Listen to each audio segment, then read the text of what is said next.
And then let's go ahead and start with bowls, Laura. Hi, Okay. Charlie. Okie dokie. With pleasure.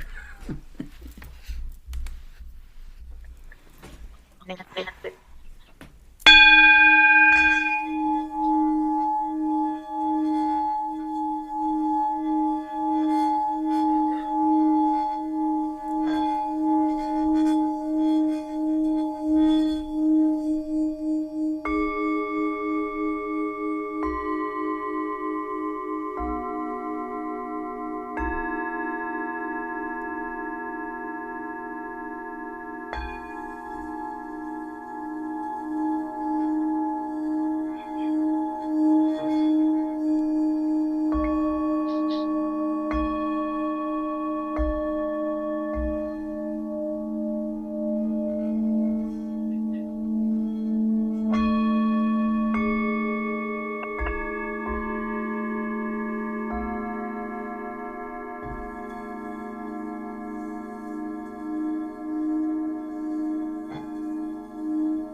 All right. Charlie.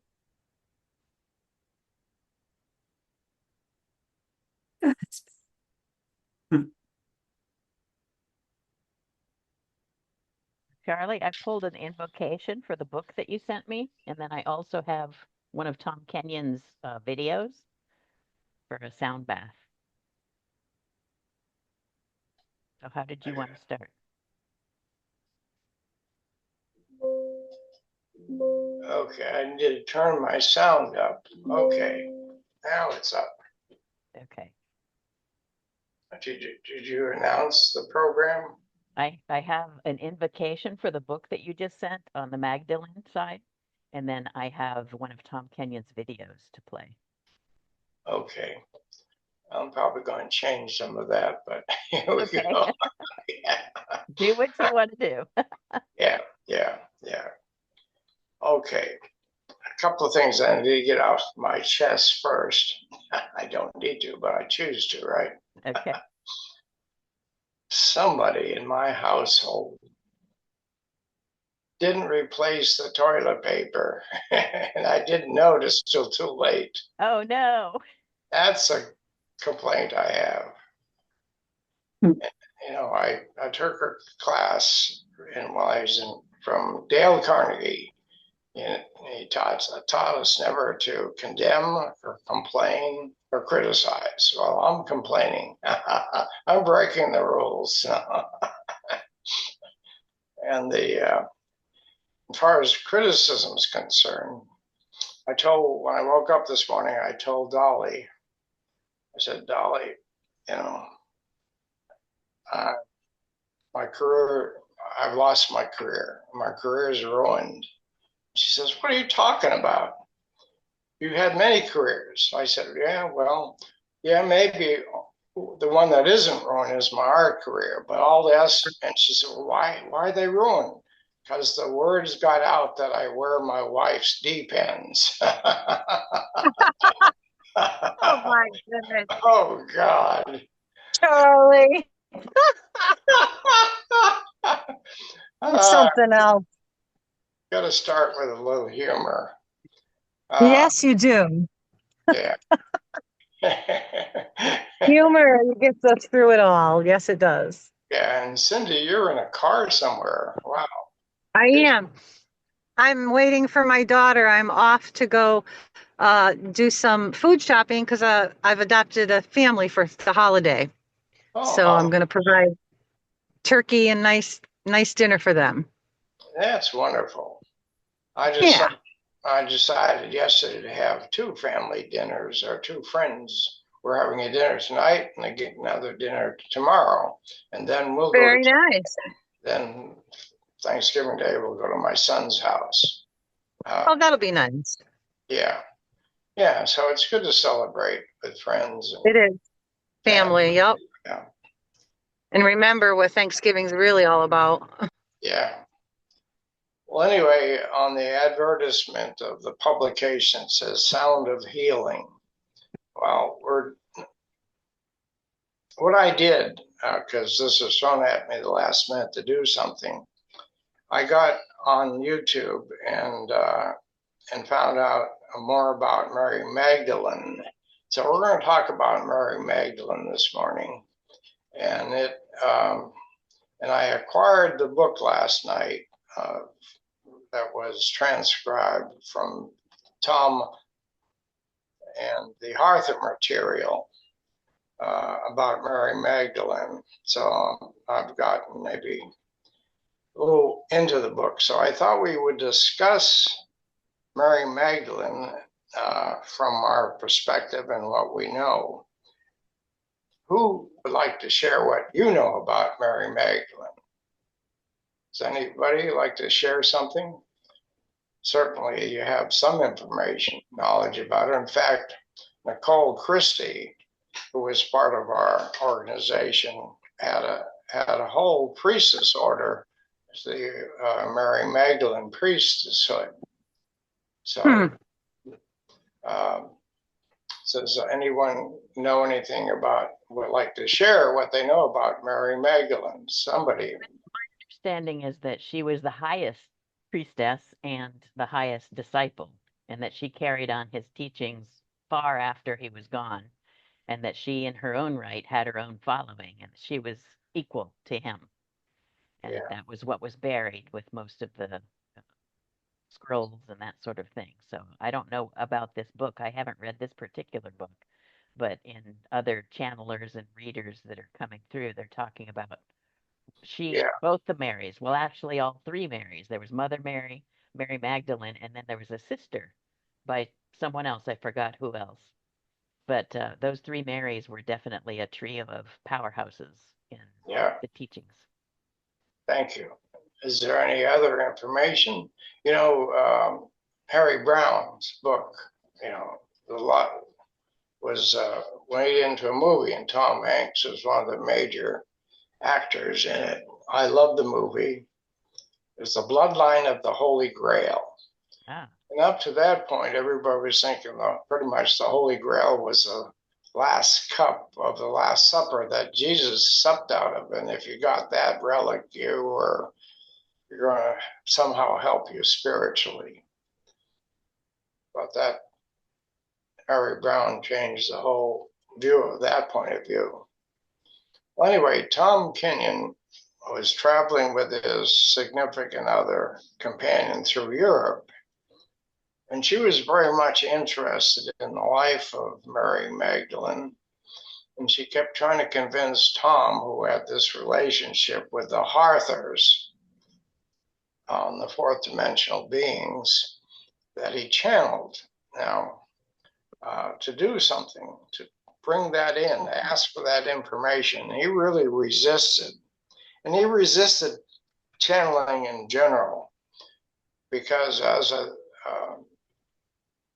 psychotherapist and as a neurologist and as a scientist, he knew that there's all kind of channeling out there, that people channel all kinds of information, and some of it's junk. It has no value, or it might even be negative. So he's very reluctant to channel anyone or anything.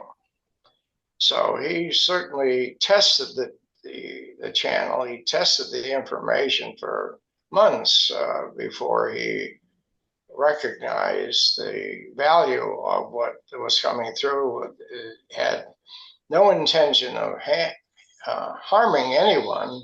It was to assist humanity in our endeavor to grow more enlightened or spiritual.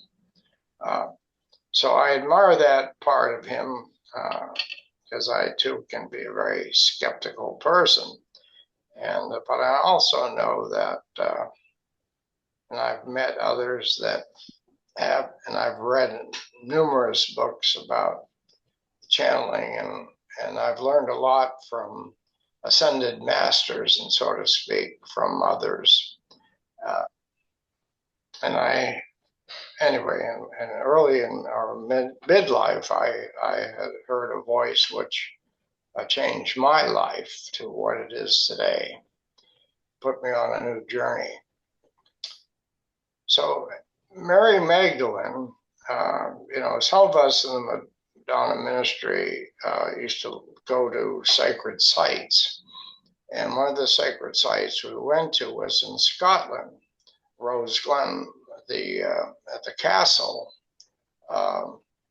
where in the movie, allegedly, Mary Magdalene, who is the Holy Grail, who is the bloodline of the Holy Grail, was alleged to be hiding or hanging out because after Jesus' crucifixion and death and resurrection, her life was somewhat in danger.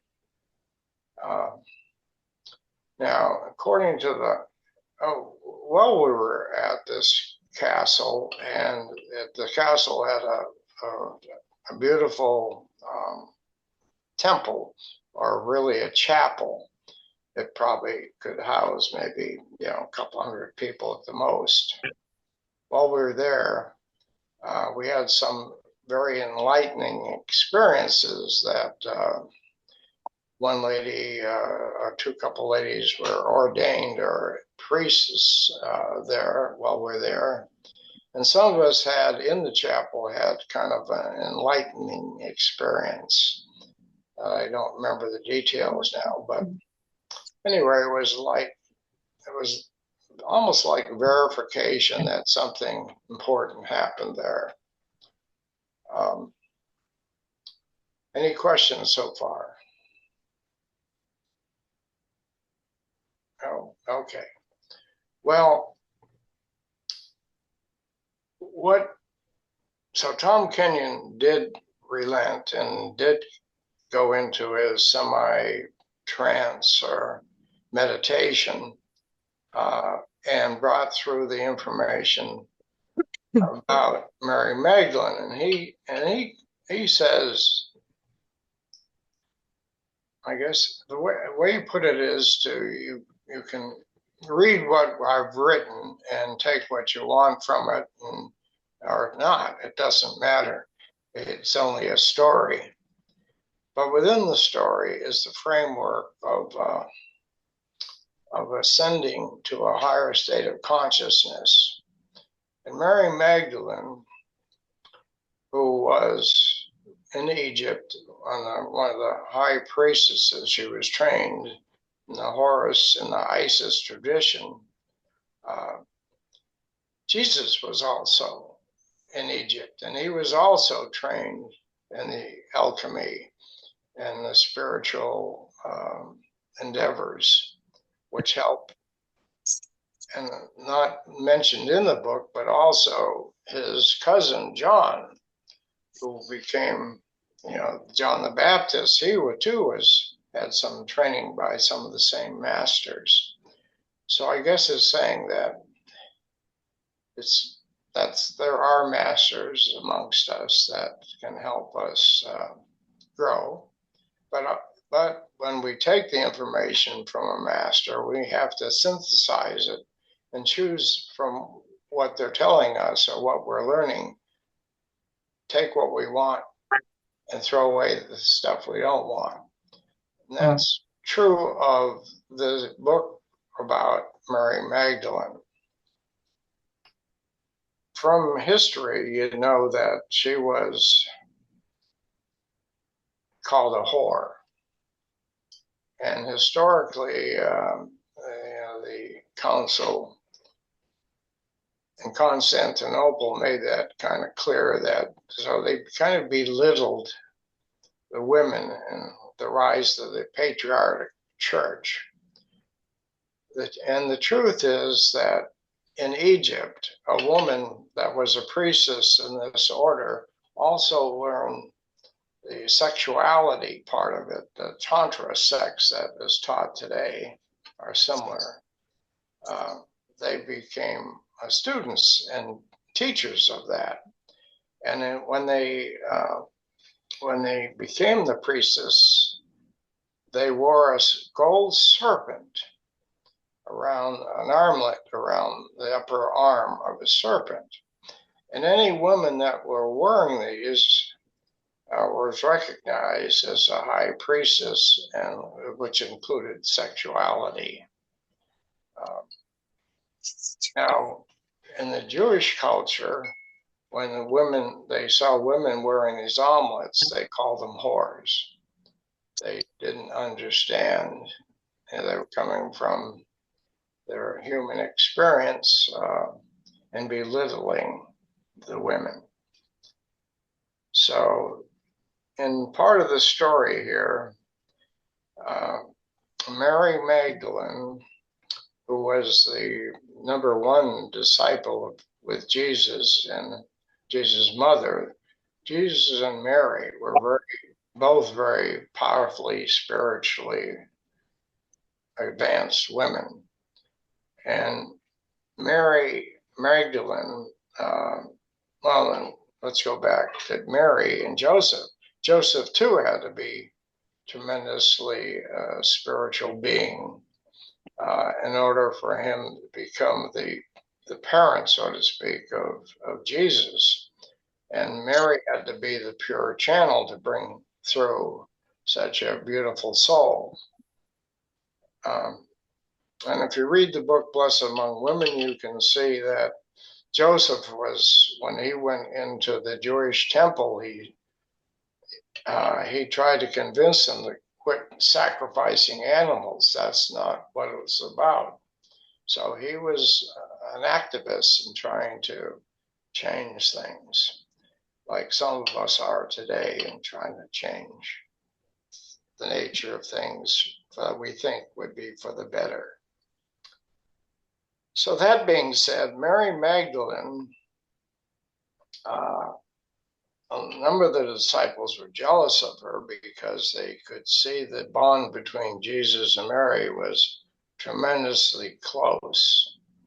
And in biblical terms, you see that she bathed his feet and washed them and dried them with her hair. I mean, their connection was really at a soul level very deep. And so, in order to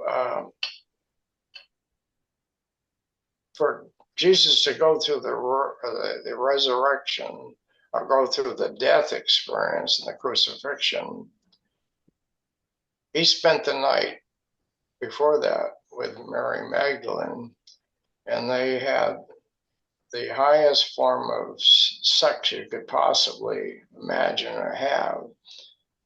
That brings the chakras from the lower nature up through the whole pranic body to the crown chakra. And so it electrifies the experience. And they're saying, that the woman is like has a magnetic energy, where the male has more of an electric energy. And when the two are combined in a sexual experience, that somehow they're integrated together, and it helps both the man and the woman, and it prepared Jesus to go through the crucifixion in a way that would be easier for him. So I guess they're alluding to the point that, it's a woman and a man. At some level, a woman assists the man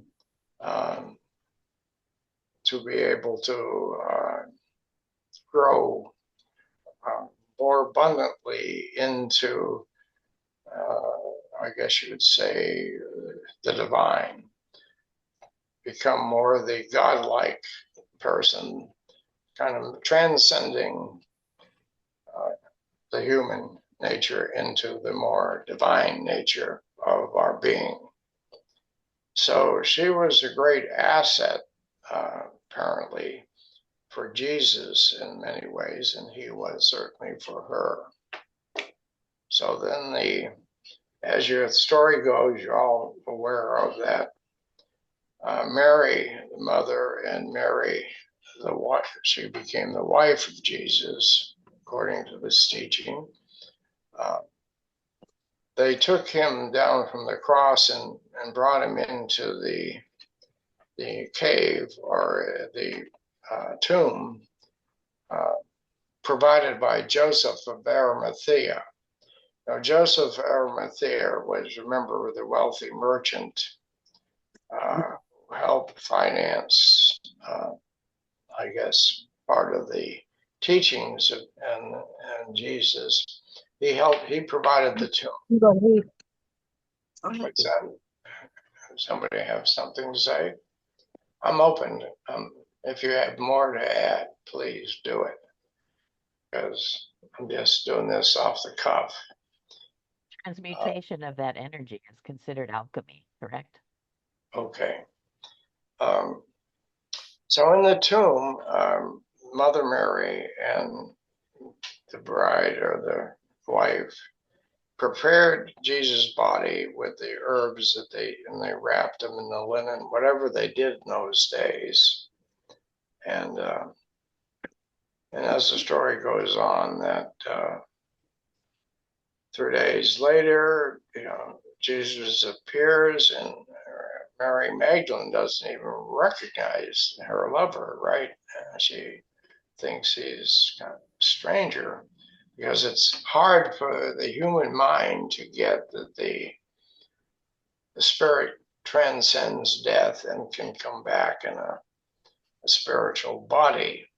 But eventually she did understand that it was him. And how the story goes, that eventually he appeared to the disciples, some of the disciples, and some of them really were amazed. And there was, like, doubting Thomas, he had to touch the wound or something. He had to be convinced. Of course, there was doubting Peter, who was selected to be the the leader of his teachings, doubted Jesus at least 3 times, and Jesus predicted that. And there's certainly been times in my life where I've doubted 3 times. And finally, it took the 3rd time for me to recognize what I was to learn. So I think there's, the critic in me certainly is, there's critics in all of us that can kind of get somewhat impinge or get in the way of our understanding until we're ready to understand, I guess. So afterwards, after the crucifixion and all that, apparently Mary Magdalene, felt threatened because now she was impregnated with a child, and she needed to protect herself and her child, so they had to flee the area.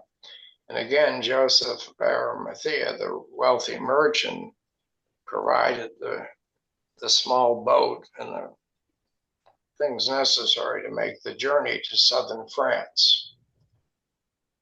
Now, many people, historically, if you look in the records in southern France, will testify to the fact that Mary Magdalene was there.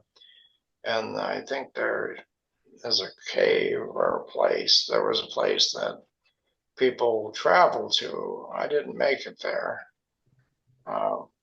to honor her presence.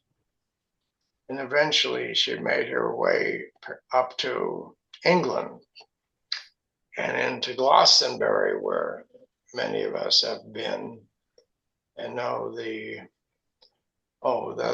Druids helped her find her way up through there. And it doesn't say, it says they got up to Wales. It doesn't say she got up to the Rose Glen Castle, whereas Harry Brown wrote about. But anyway, Charlie, didn't somebody tell us that that one of Mary Magdalene's children has a church named for her in France? Did someone tell us that? The woman that wrote those books about Mary Magdalene? Yeah, I think, I did go through the ruins of the church, the Marian church in Glastonbury, and that's credited to Mary Magdalene. And historically, that the church in Glastonbury, the ruins are still there. And that was the first, I guess you could call it, Christian church established in the British Empire, in Glastonbury, and it's still there. The ruins are still there. So if you haven't been to Glastonbury, it's a fascinating place to go, to Chalice Well and some of the others, and you can kind of pick up the vibes of maybe the Druids or whatever else has gone on there. That, when there's a spiritual practice anywhere, and I'm sure some of you are well aware of this, a spiritual practice is repeated over and over in a certain location, it develops an energy field of its own, or it ties into a ley line. And so the vibrations are still there, and it can be felt. One time when I was working on the Temple La Luz in Mexico, Reverend Margarita asked, because she knew I traveled a lot and been to cathedrals and temples and sacred places around the world, she said, how does it feel in this place? And I said, it feels pretty much the same, because you, on a daily basis here, are in prayer and worship and healing work. And so the energy has built up and concentrated here. So that was my answer. So anyway, Mary Magdalene is, I have to finish the book to find out more about, but when it gets into the sexual part of it, it's too late in life for me. I wish I had read this book a lot earlier. I would have known more about sexuality. And my upbringing was horrible. You know, we'd never had sex education. The only education we had about sex was in the streets. And the only advice we were given that was, you know, you only have sex when you're married, and you use the rhythm method, and you know, the rules were crazy. They were strict, and they didn't understand the power and nature of sexuality. So I would like to have been better informed growing up. And my wife was smarter than I was in many ways. And so she said, you know, we're married young.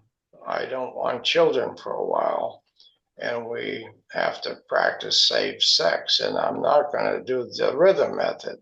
So you have to get a condom. Well, I was too embarrassed to go to a pharmacist. In those days, that's where you had to go to get a prophylactic. And so I'd ask maybe her to go. She was braver than I was, and I felt I was being sinful. So you can see how our culture and the way we're grown up creates a certain amount of limitations for us, and that life gives us the opportunity to outgrow them. And certainly in my 90 years, I've outgrown a lot of the things that have held me back, and experienced a greater understanding of the dynamics of transformation, transcendental, and the rise of spiritual awareness.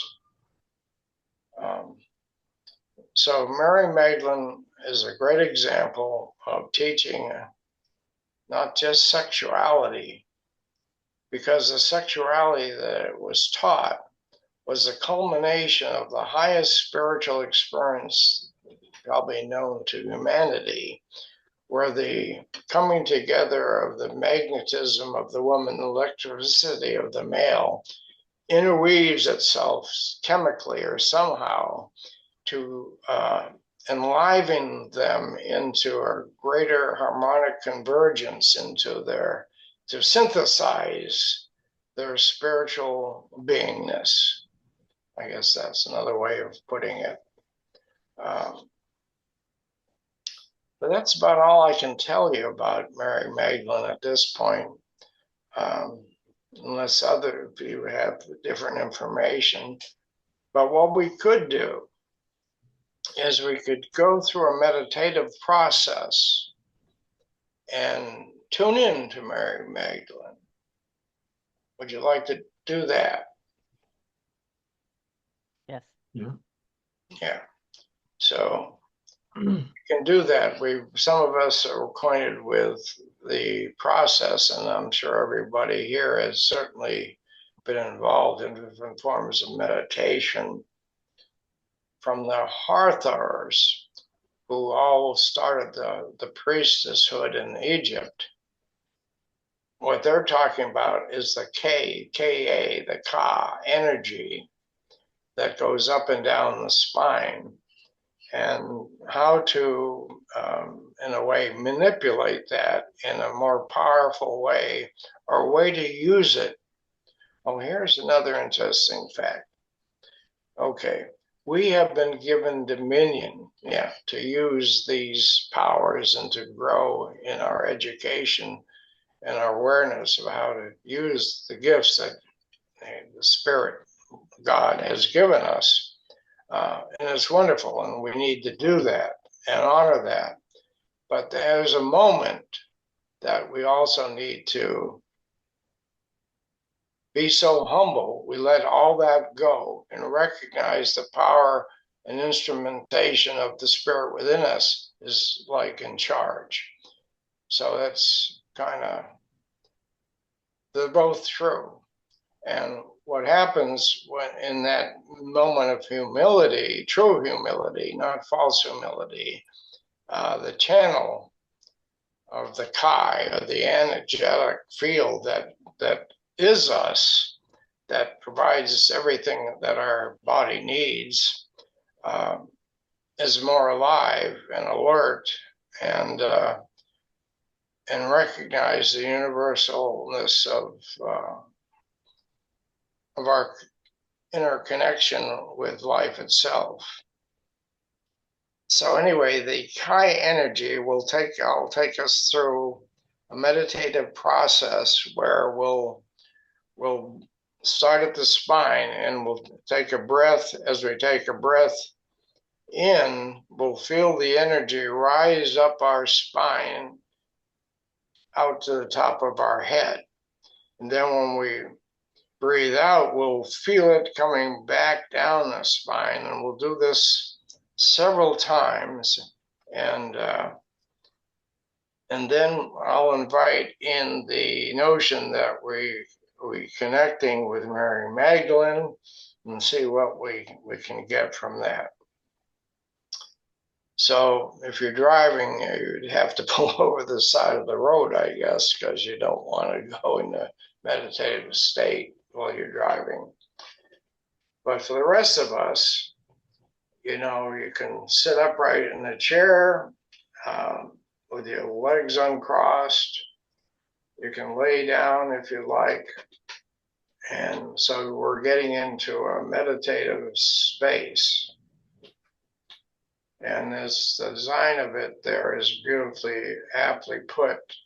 You can see that like the core of the earth, for some of us, when we meditate, we can get down to, we can bring it up from the core of the earth, the fire energy from the earth core, and bring it up through our spine, and bring it up through the crown chakra to the central sun, or the solar sun, or the solar logos, where the energy, again, is all fire. And anyway, it's helpful, but it's not necessary that you're able to do that. What's important is you take what you get.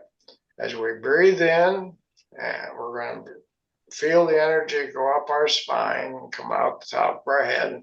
Then when we breathe out, we're going to feel it come down and descend. So it's ascension and descension of energy and imagination. And we'll end up at our heart chakra. The heart chakra is a transformational aspect of who we are that allows us to experience compassion and unconditional love. So if you're ready, here we go. We're going to as you take a deep breath in, you'll feel the energy rising up through your chakra, through the pranic tube, now at the top of your head. And when you breathe it out, you feel it coming down, down, down, down.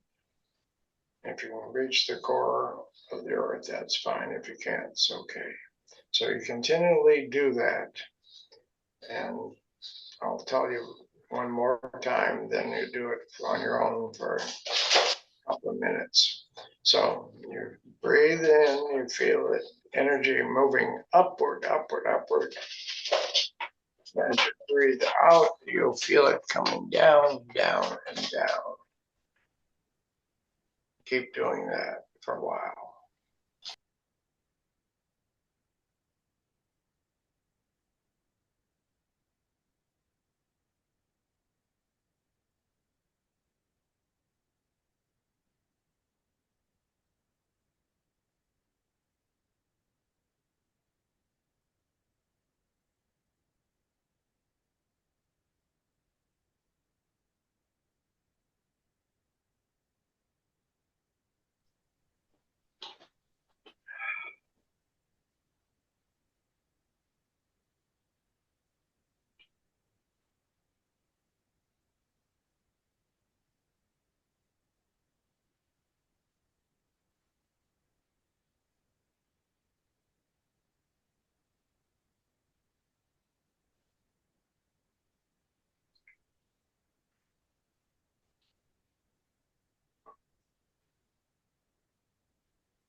So now imagine in your heart center that you're contacting Mary Magdalene, and you may ask her anything you like, and we'll come back in a few minutes and share.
Okay, we're slowly come back. I apologize for the coughing. It may have startled you. But when you're ready to come back into your body, into your awareness of your feet, your legs, your arms, your torso, your head.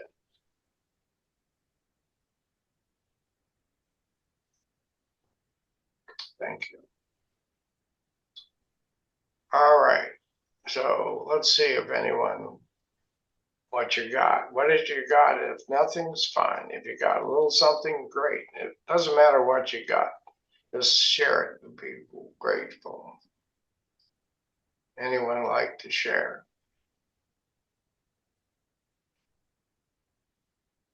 I was going into it, I was trying to go into it from the standpoint and with the question of a reading I had on Thursday with Melody, the person that did the Akashic Records last week. And in the end, I was talking about the ministry. It's like, what's our role? What's our, future and these sorts of things.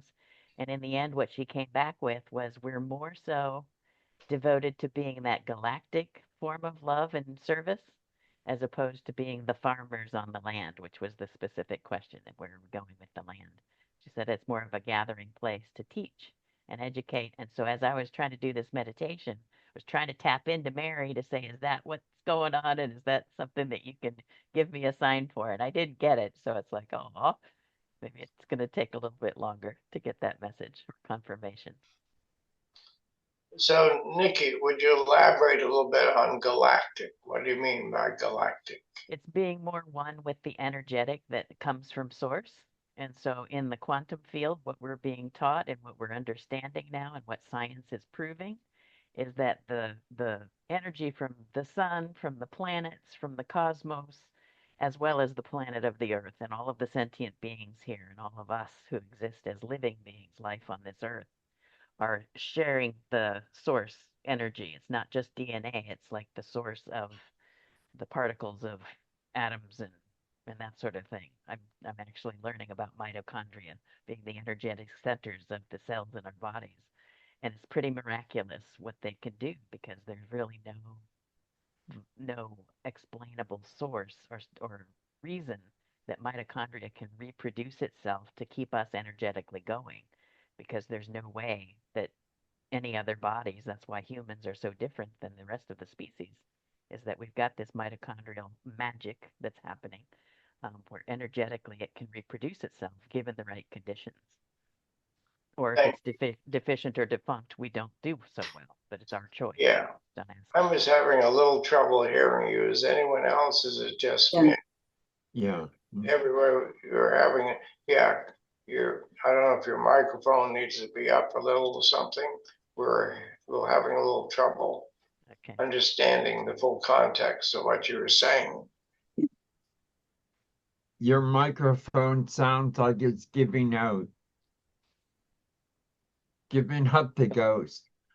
Does that make sense? Go ahead. I experienced a thought I had during the meditation was Mary Magdalene is a symbol of resilience, and she became a very powerful person in the early church, to the extent that, and she had a feast day named after her, that the Pope even had mass killings of Christians who were in church that day because they were followers of Mary. But she survived that, and today she is one of the most revered people in the scriptures. So that is a long-term resilience. The emerging patriarchy was not able to suppress her ministry, her message, her influence. And that was what I was getting all through the meditation, was just the fact that she was an incredibly important person in the early church development, to the point that she became a threat to the patriarchy. And here today we are celebrating Mary Magdalene in a better light than we are celebrating the patriarchy. So it just shows you what resilience her movement had. Yeah, I think didn't the Pope change the opinion of the Catholics regarding her? Wasn't I think he lifted the idea away that she's no longer considered a prostitute. Well, Mary Magdalene and the prostitute are two separate people. And I believe washing the feet of Jesus was even a third one. I'm not sure if I'm remembering that correctly.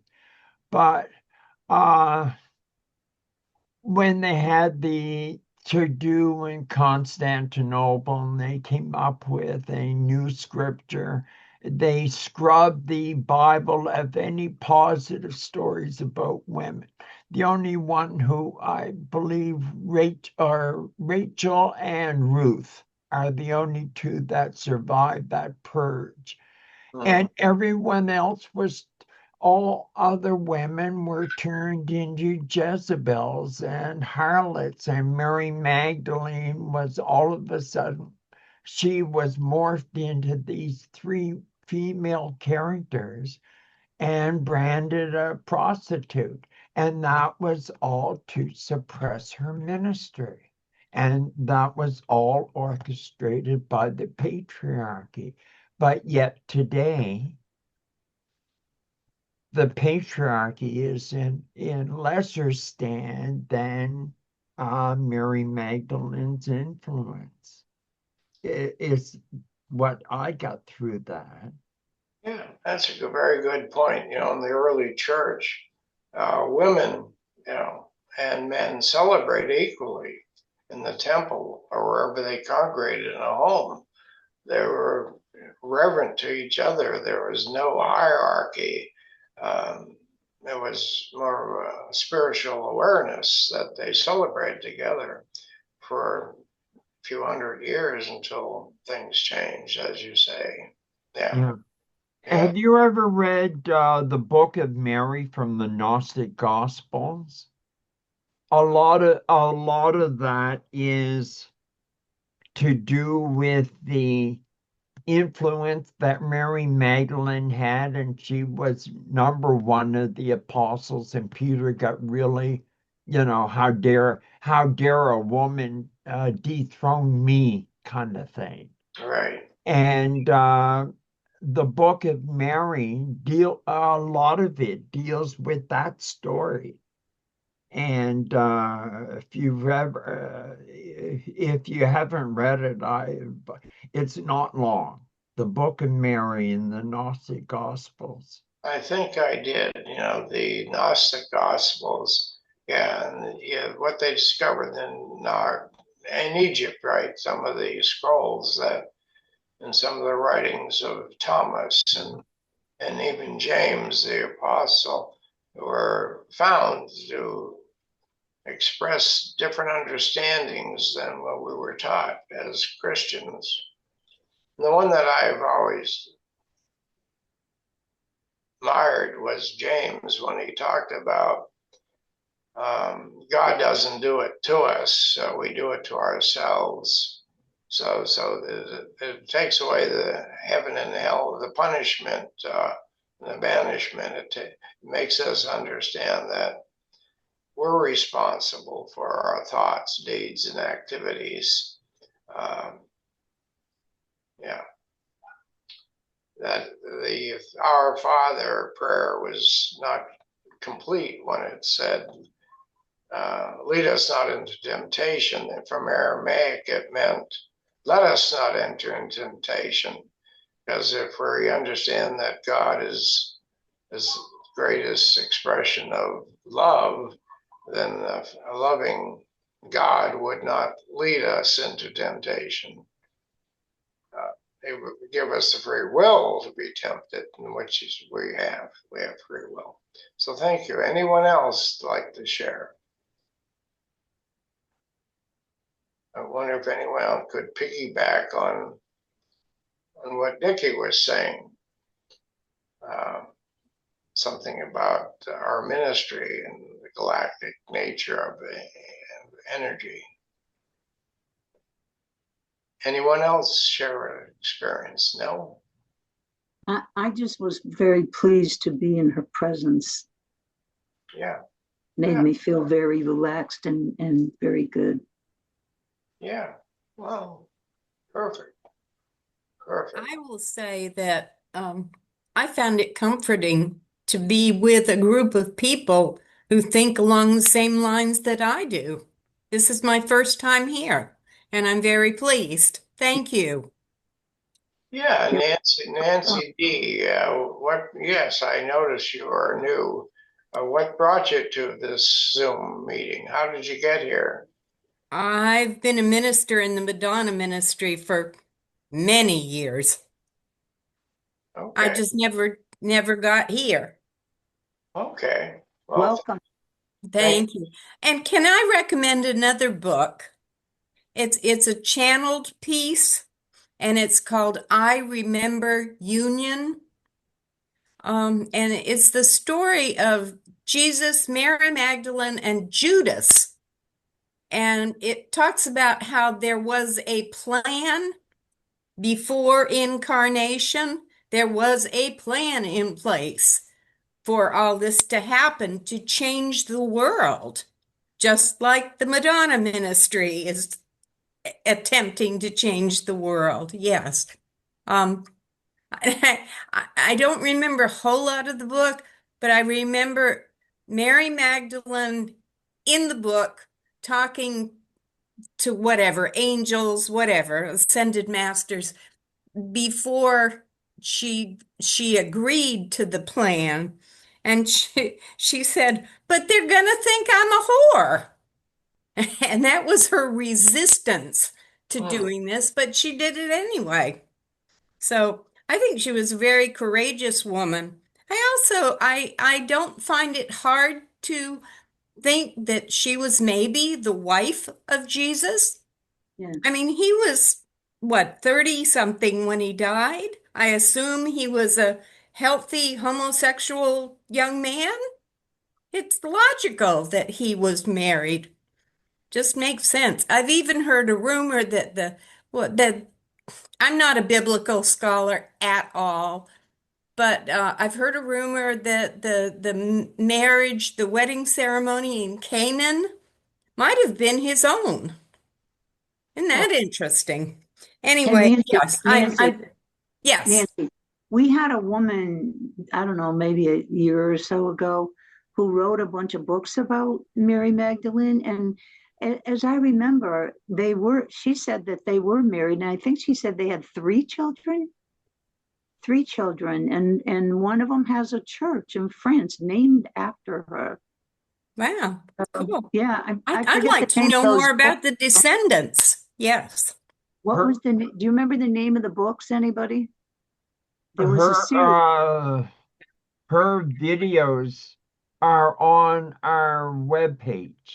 Yes, The on you. time she was on our service are on our YouTube webpage. Yeah, I found And it very interesting. yeah, Okay. I'll what have was to the look that up. yeah. And Nancy, go to our YouTube page and you can catch up on a lot of our past services, meditations, all sorts of things there. Okay, thank you. And what was the name of the book you mentioned, Nancy? I remember Union. Thank you. Hmm. I remember Union. It is a channeled piece. Just Oh, know that up front, but it okay. is, I think it's very good. Okay. Thank you. Hmm. Yeah, well, thank you for this Augustus organization and group and coming together to discuss things of interest to us. Um, Nikki, you could put in the chat that information that kind of summarizes the book about Mary Magdalene. If I believe I sent that to you. Is Nikki still here? Yeah. I'm looking for Kathleen McGowan is the name of the author. Oh, yeah. And I'm Yeah. looking for the link to her talk with us so you can see that directly. Yeah. It's called The She Book of has her Love was one of them. she has her own playlist on our YouTube page. So that go through playlist and then Kathleen McGowan. And that might be your fastest way to find it. I'll Okay. try to find You it look in from this chat, I've end. got the one service that she came and spoke at. Oh, cool. Yeah. Yeah. And that's It's in the archived. chat, Nancy. Yeah. The Okay, link thank you. is in the chat. Nancy, for your information, anybody, we encourage anybody to share any subject that they'd like on a Zoom Sunday if you'd like to choose a window of opportunity to discuss something passionate to you. Yeah. Mary, maybe talk about that book. Yeah, yeah, why not? Why not? Yeah, that's what we're all about. Well, I'm not sure what we're doing next week. I don't know if we have a plan in place, but if we don't, I wish everybody to have a wonderful Thanksgiving. Enjoy your family and friends. And thank you for coming together to celebrate our time, life, and experiences. And thanks Yeah. for joining us, Nancy. It's nice to have you. Feel free to come Thank back. you. Yeah. And Charlie, would you pray us out? Yes, thank you. And thank you for opening it with your lovely sounds, the bowls. You're welcome. To help our chronic tube become more enlivened and alert, and may we all, as we come together in the consciousness of the one mind, the one life, and the one power, the one presence, we enter into that awareness, knowing that even as individualizations of the divine, we are unique, but we are also one. We're also interconnected with all life, everything. And it's the divine feminine, the divine mother that impregnates everything into creation, from the solar systems to the stars to the people to the earth. Everything that is created comes out of the divine aspects of being, the divine father impregnating the mother's womb, and boom, what takes place is the development of phenomena, everything we know of and experience from a three-dimensional level and more. And so as we come together in the awareness of the divine presence that flows in us as us, we celebrate this life and we bring our light and our lamp into the world. In so doing, we do our part and bring enlightenment to our brothers and sisters as we become more enlightened. And so it is. So it is. Thank you. Happy Thanksgiving, everyone. Thank Happy you. Thanksgiving. Yes, happy Thanksgiving. Have a wonderful Much week. love. Happy Yeah, all the I'm- holidays at this time. Yes, and many blessings. I may Thank not you. be here next week. I have company, so my office is occupied. So I may not get here, All right. but I So- will Thank try. you. Nikki, maybe we could do the sound thing next Sunday. Sure. Yeah, Okay. sounds good. Yeah. Thank you. Or Kevin, you can get on your phone anywhere. Well, Right. that's true, but I've never tried it on the phone, and that to me does not sound like something that would work. Yeah. It's easy though. It's very easy. You just have to download Zoom is all. Oh, I have it on my phone. I just Yeah. have never used it. Yep, you can. So if you Okay. see one eye of me next week, you'll know I'm on my phone. You'll be here in spirit. Yes, I will. Bye for now, everyone.